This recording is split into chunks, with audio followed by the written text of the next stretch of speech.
നമസ്കാരം, എല്ലാവർക്കും സ്വാഗതം. ഇന്നത്തെ ഡെയിലി അപ്ഡേറ്റ്സിലേക്ക്. ഇന്ന് 2025 ഡിസംബർ മാസം 29-ാം തീയതി തിങ്കളാഴ്ച.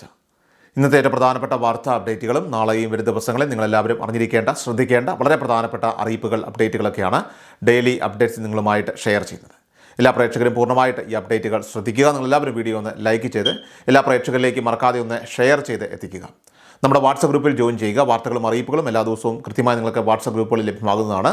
വാട്സപ്പ് ഗ്രൂപ്പിൻ്റെ ലിങ്ക് വീഡിയോയുടെ ഡിസ്ക്രിപ്ഷനിൽ അതോടൊപ്പം തന്നെ കമൻറ്റ് നൽകിയിട്ടുണ്ട്. സോ എല്ലാ പ്രേക്ഷകരും മറക്കാതെ ഏതെങ്കിലും ഒരു ഗ്രൂപ്പിൽ ജോയിൻ ചെയ്യുക. ഏറ്റവും ആദ്യത്തെ പ്രധാനപ്പെട്ട വാർത്താ അപ്ഡേറ്റ്, വോട്ടർ പട്ടിക തീവ്ര പരിഷ്കരണത്തിൽ കരട് പട്ടികയിൽ ഇടം നേടിയവർ ഹിയറിംഗിന് നോട്ടീസിൽ പറഞ്ഞിരിക്കുന്ന സമയത്ത് തന്നെ ഹാജരാകണം, അല്ലെങ്കിൽ അന്തിമ പട്ടികയിൽ പേരുണ്ടാകില്ല. നിശ്ചിത സമയത്ത് ഹിയറിംഗിന് ഹാജരാകാത്തവർ അതിനുള്ള കാരണം രേഖാമൂലം EROയെ അറിയിച്ച് നേരിട്ട് അപേക്ഷ നൽകിയാൽ മാത്രമേ അടുത്ത ഹിയറിംഗിനുള്ള സമയം ലഭിക്കുകയുള്ളൂ. അതും ഒരവസരം മാത്രമാണ് ലഭിക്കുക. SIRൻ്റെ ക്ലെയിംസ് ആൻഡ് ഒബ്ജക്ഷൻസ് നോട്ടീസ് ഘട്ടങ്ങളുമായി ബന്ധപ്പെട്ട പ്രക്രിയകളെക്കുറിച്ച് BLOമാർക്ക് നൽകിയ മാർഗ്ഗനിർദ്ദേശങ്ങൾ അടങ്ങിയ കുറിപ്പിലാണ് ഇക്കാര്യമുള്ളത്. ആദ്യം നൽകിയ സമയത്ത് നോട്ടീസ് ലഭിച്ച വോട്ടർ ഹാജരാകാതിരിക്കുകയും അതിൻ്റെ കാരണം ബോധിപ്പിച്ച് രേഖാമൂലം അപേക്ഷിക്കാതിരിക്കുകയും ചെയ്താൽ കേസ് അവസാനിപ്പിച്ചതായിട്ട് കണക്കാക്കി ലഭ്യമായ വസ്തുതകൾ പരിഗണിച്ച് ERO കാരണം വ്യക്തമാക്കിയ ഉത്തരവ് പുറപ്പെടുവിക്കണമെന്നാണ് മാർഗ്ഗനിർദ്ദേശത്തിൽ പറയുന്നത്. അടുത്ത പ്രധാനപ്പെട്ട വാർത്താ അപ്ഡേറ്റ്, ട്രെയിൻ ടിക്കറ്റ് നിരക്ക് വർദ്ധിപ്പിച്ച ഇന്ത്യൻ റെയിൽവേയുടെ നടപടി ഇപ്പോൾ പ്രാബല്യത്തിൽ വന്നിരിക്കുകയാണ്. മെയിൽ, എക്സ്പ്രസ് വിഭാഗങ്ങളിലെ നോൺ AC കോച്ചിലെ നിരക്കുകൾ കിലോമീറ്ററിന് 2 പൈസയാണ് ഉയരുക. നോൺ AC കോച്ചിലെ യാത്രയ്ക്ക് 500 കിലോമീറ്ററിന് 10 രൂപ അധികം നൽകേണ്ടി വരും. ഓർഡിനറി, നോൺ AC, സബർബൻ സർവീസുകൾക്ക് വ്യത്യസ്ത ദൂര സ്ലാബുകളായാണ് നിരക്കുകൾ പരിഷ്കരിച്ചിരിക്കുന്നത്. 215 കിലോമീറ്ററിൽ കൂടുതലുള്ള ഓർഡിനറി ക്ലാസ് യാത്രയ്ക്ക് കിലോമീറ്ററിന് 1 പൈസയാണ് വർദ്ധിപ്പിച്ചത്. Mail, express, non AC class യാത്രയ്ക്ക് കിലോമീറ്ററിന് 2 പൈസയും ഉയരും. മെയിൽ, എക്സ്പ്രസ്, AC ക്ലാസ് കിലോമീറ്ററിന് 2 പൈസയും AC അല്ലാത്ത 500 കിലോമീറ്റർ യാത്രയ്ക്ക് 10 രൂപയും വർദ്ധിക്കും.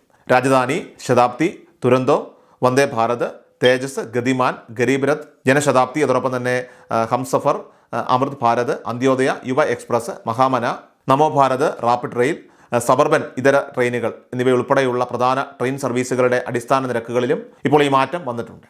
സബർബൻ ലോക്കൽ ട്രെയിൻ സർവീസുകളെയും പ്രതിമാസ സീസൺ ടിക്കറ്റുകളെയും നിരക്ക് വർധന ബാധിക്കില്ല. ഓർഡിനറി ക്ലാസ്സിൽ 215 കിലോമീറ്റർ വരെയുള്ള യാത്രകൾക്കും നിരക്ക് വർധന ബാധകമല്ല. സബർബൻ ട്രെയിനിനും പ്രതിമാസ സീസൺ ടിക്കറ്റും 215 കിലോമീറ്റർ വരെയുള്ള ഓർഡിനറി ക്ലാസ് ടിക്കറ്റ് നിരക്കും മാറ്റമില്ലാതെ തുടരും. റിസർവേഷൻ ഫീസ്, സൂപ്പർഫാസ്റ്റ് സർചാർജുകൾ ഉൾപ്പെടെയുള്ള അനുബന്ധ ചാർജുകൾ, GST നിയമങ്ങളും അതേപടി തുടരുമെന്ന് അധികൃതർ അറിയിച്ചു. അടുത്ത പ്രധാനപ്പെട്ട വാർത്താ അപ്ഡേറ്റ്, പാൻ കാർഡ് ആധാർ കാർഡുമായിട്ട് ലിങ്ക് ചെയ്യുന്നതിനുള്ള അവസാന തീയതി ഡിസംബർ 31 2026 ജനുവരി 1 മുതൽ ലിങ്ക് ചെയ്യാത്തവരുടെ പാൻ പ്രവർത്തനരഹിതമാകുന്നതായിരിക്കും. ഇത് നികുതി ഫയലിങ്ങുകൾ, അതോടൊപ്പം തന്നെ ബാങ്ക് അക്കൗണ്ടുകൾ, നിക്ഷേപങ്ങൾ, മറ്റ് സാമ്പത്തിക പ്രവർത്തനങ്ങൾ എന്നിവയെ ബാധിച്ചേക്കാം. പാൻ കാർഡ് ആധാറുമായിട്ട് ബന്ധിപ്പിക്കാത്ത വ്യക്തികൾക്ക് പിഴ നൽകേണ്ടി വരും. 1000 രൂപയാണ് ലേറ്റ് ഫീ ആയിട്ട് പിഴ നൽകേണ്ടി വരിക. മാത്രമല്ല, പാൻ ആധാറുമായിട്ട് ബന്ധിപ്പിക്കാതിരുന്നാൽ നിരവധി അനന്തര ഫലങ്ങളുമുണ്ട്. അടുത്ത പ്രധാനപ്പെട്ട വാർത്താ അപ്ഡേറ്റ്, സംസ്ഥാന സർക്കാർ നൽകി വരുന്ന ക്ഷേമ പെൻഷൻ ആനുകൂല്യങ്ങൾ തടസ്സമില്ലാതെ ലഭിക്കുന്നതിനായിട്ട് വിധവാ പെൻഷൻ, അവിവാഹിത പെൻഷൻ എന്നിവ കൈപ്പറ്റുന്ന ഗുണഭോക്താക്കൾ അടിയന്തരമായി തന്നെ നോൺ റീമാരേജ് സർട്ടിഫിക്കറ്റ് ഹാജരാക്കേണ്ടതുണ്ട്. നിലവിൽ 2000 രൂപ വീതം പെൻഷൻ ലഭിച്ചുകൊണ്ടിരിക്കുന്നവർ എല്ലാ വർഷവും ഈ പുതുക്കൽ പ്രക്രിയ പൂർത്തിയാക്കേണ്ടത് നിർബന്ധമാണ്. വരാനിരിക്കുന്ന ഗഡുക്കൾ അത് കൃത്യമായിട്ട് ലഭിക്കുന്നതിന് ഈ രേഖകൾ സേവന പോർട്ടലിൽ അപ്ലോഡ് ചെയ്യേണ്ടതായിട്ടുണ്ട്. 2026 ജനുവരി 31 നിലവിൽ സർക്കാർ ഇപ്പോൾ അനുവദിച്ചിരിക്കുന്ന അവസാന തീയതി. ഈ സർട്ടിഫിക്കറ്റിനായിട്ട് ഗുണഭോക്താക്കൾ ആദ്യം ഓൺലൈൻ സർവീസ് സെൻ്ററുകൾ വഴി വില്ലേജ് ഓഫീസർക്ക് അപേക്ഷ സമർപ്പിക്കണം. അപേക്ഷയോടൊപ്പം ആധാർ കാർഡിൻ്റെ പകർപ്പ്, റേഷൻ കാർഡ്, വാർഡ് മെമ്പറുടെ സാക്ഷ്യപത്രം എന്നിവ ഉൾപ്പെടുത്തേണ്ടതാണ്.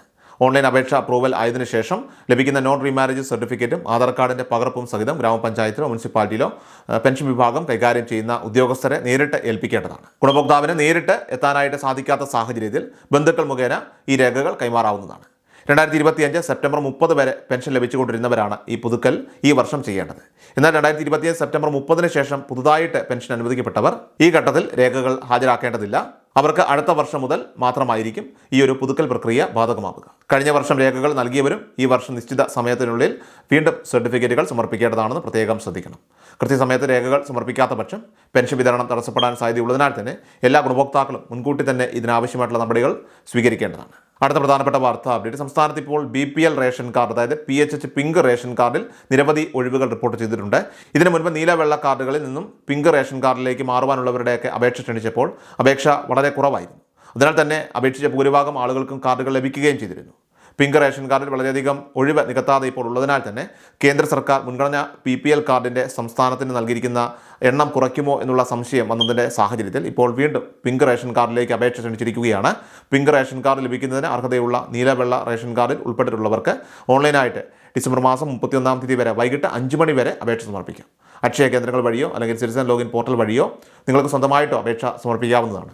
പിങ്ക് റേഷൻ കാർഡ് ലഭിച്ചാൽ കൂടുതൽ റേഷൻ ആനുകൂല്യങ്ങളോടൊപ്പം തന്നെ കേന്ദ്ര സംസ്ഥാന സർക്കാരുകളുടെയൊക്കെ തന്നെ വിവിധ ആനുകൂല്യങ്ങൾ, ധനസഹായങ്ങളൊക്കെ തന്നെ ലഭിക്കുന്നതാണ്. അതിനാൽ തന്നെ അർഹതയുള്ളവർ തീർച്ചയായിട്ടും ഈ ഡിസംബർ 31 മുൻപായിട്ട് തന്നെ അപേക്ഷിക്കുവാനായിട്ട് പ്രത്യേകം ശ്രദ്ധിക്കേണ്ടതാണ്. ഏറ്റവും അവസാനമായിട്ട് സംസ്ഥാനത്തെ സ്വർണ്ണവില പരിശോധിച്ചാൽ സംസ്ഥാനത്തെ സ്വർണ്ണവില ഉയർച്ചയിൽ തന്നെ തുടരുകയാണ്. പവന് 1,03,560 രൂപ എന്ന നിലയിലും ഗ്രാമിന് 12,945 രൂപ എന്ന നിലയിലുമാണ് ഇപ്പോൾ വിപണിയിൽ വ്യാപാരം പുരോഗമിക്കുന്നത്. സോ ഡെയിലി അപ്ഡേറ്റ്സ് പൂർണ്ണമാവുകയാണ്. എല്ലാവരിലേക്കും നിങ്ങൾ ഈ അപ്ഡേറ്റ്സ് ഇപ്പോൾ തന്നെ ഷെയർ ചെയ്യുക. നമ്മുടെ വാട്സ്ആപ്പ് ഗ്രൂപ്പിൽ ജോയിൻ ചെയ്യുക. വാർത്തകളും അറിയിപ്പുകളും എല്ലാ ദിവസവും കൃത്യമായി നിങ്ങൾക്ക് വാട്സ്ആപ്പ് ഗ്രൂപ്പിൽ ലഭ്യമാകും.